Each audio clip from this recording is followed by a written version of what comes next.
시청자 여러분 안녕하십니까? 2023년 올해 최대의 정치 이벤트는 3월에 있을 국민의힘의 전당대회입니다.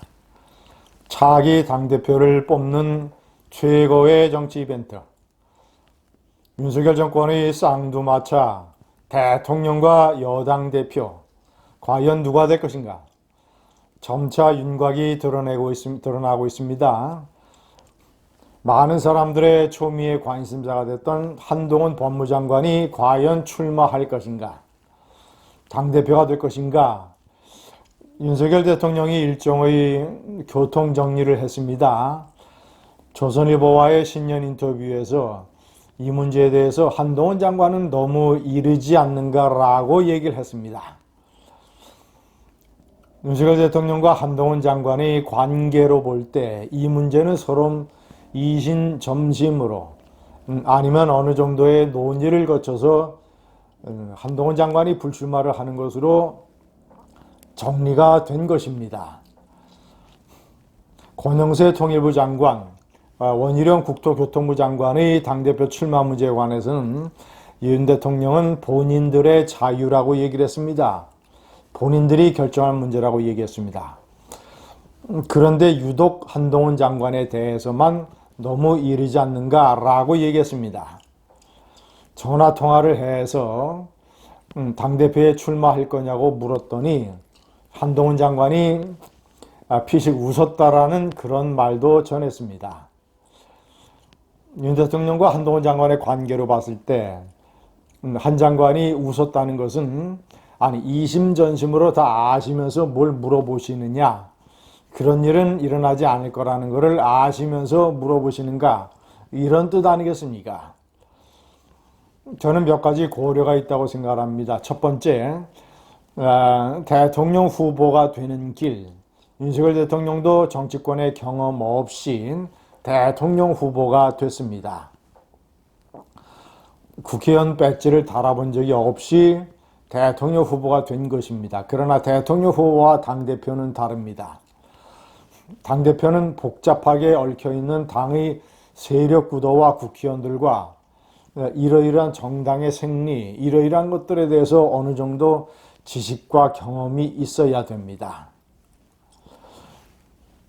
더군다나 내년 총선 공천을 지휘해야 합니다. 많은 세력들의 갈등 속에서 이런 어떤 공천 작업과 이런 데서 내분이 일어나고 당대표로서 완벽한 장악력을 보이지 않을 때 여권, 여당 내에 파열음이 발생하게 되고 이런 것들이 총선 패배로 이어지게 된다면, 시청자 여러분, 그렇지 않아도 내년 총선이 여권으로서 녹록지 않을 것이라는 전망이 많습니다. 윤석열 대통령의 지지율이 올라가고는 있지만, 그러나 경향신문의 신년 여론조사에 따르면 내년 총선에서 현 정권의 견제를 위해서 야당 후보를 뽑겠다는 사람이 53%, 국정의 안정을 위해서 여당 후보를 뽑겠다는 38%보다 상당한 포션으로 높았습니다. 시청자 여러분, 내년 총선은 윤석열 정권의 일종의 중간평가입니다. 중간평가에서 성공하는 정권은 그리 많지 않습니다. 자, 이런 걸로 봤을 때 여당이 공천 파동을 재현하게 된다면, 공천이나 세력 갈등을 둘러싼 파열음이 터지게 된다면 윤석열 정권은 치명타를 입을 것이고 한동훈 법무장관도 정치적인 장래가 거기서 끝나버릴지 모릅니다.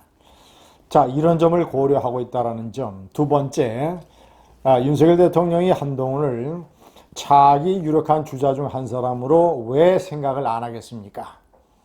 그래서 한동훈 장관에 대한 윤석열 대통령의 신임도로 봤을 때 한동훈 관리에 들어간 것 아니냐, 이런 분석이 필요합니다.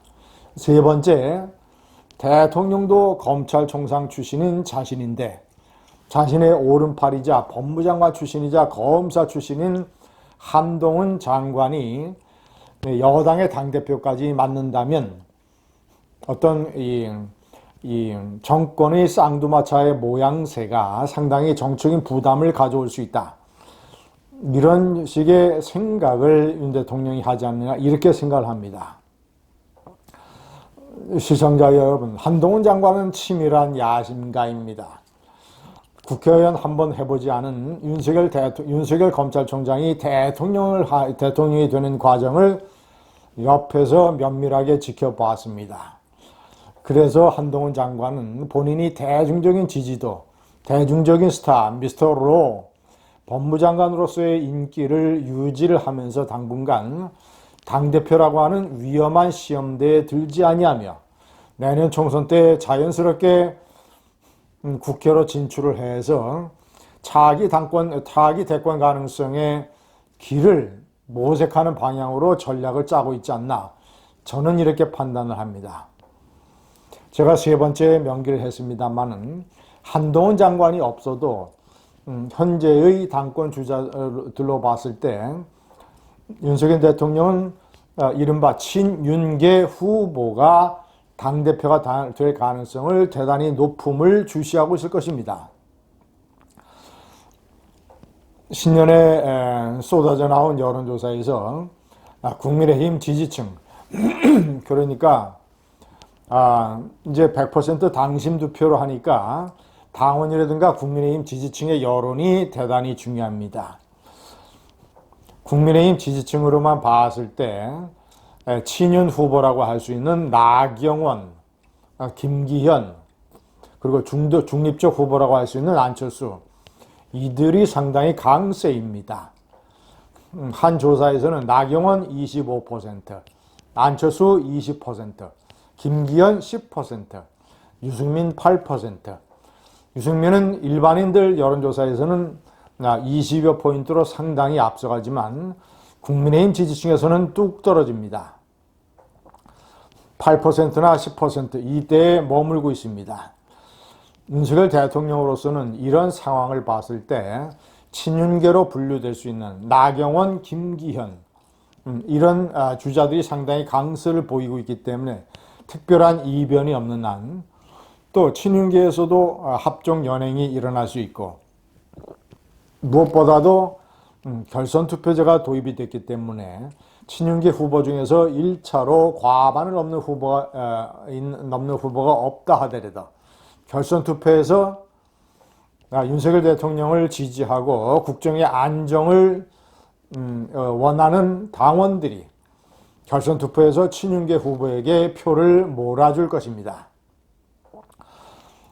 그렇다면 굳이 한동훈 법무장관이 없더라도 안정적인 당대표, 당권의 창출이 가능하다고 윤석열 대통령은 판단을 하고 있는 것입니다. 시청자 여러분, 전당대회 윤곽이 점차 드러나고 있습니다. 자, 이런 식으로 안정적인 어떤 여권의 쌍두마차 체제가 형성이 되고 윤석열 대통령 정부가 3대 개혁을 바탕으로 해서 커다란 실수를 하지 않는다면 내년 총선에서 과반을 얻을 가능성도 충분히 있다고 하겠습니다. 감사합니다.